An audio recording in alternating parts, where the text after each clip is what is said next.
সব গল্পের একটা শুরু থাকে।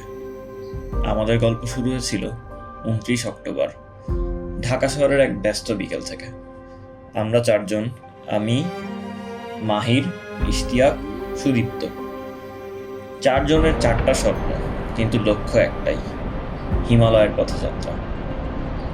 বিমান যখন মেঘ ভেদ করে ওপরে উঠছিল তখনও বুঝতে পারিনি এ যাত্রা শুধু পাহাড় দেখার নয়, এটা ছিল আমাদের জীবনের পরিবর্তনের প্রথম ধাপ।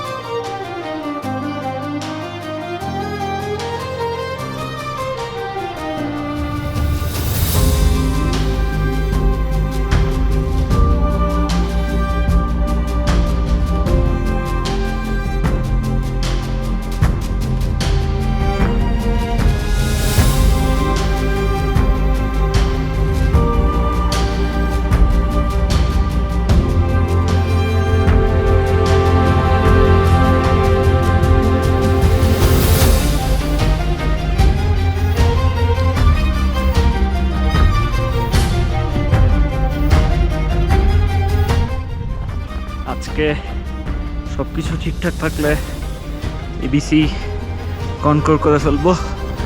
এই ফিলিংটা আসলে বলে বোঝানো যাচ্ছে না। অটোমেটিক হার্টার স্পিড বেড়ে যাচ্ছে, হার্টবিট বেড়ে যাচ্ছে, ইনসাইন ফিলিং।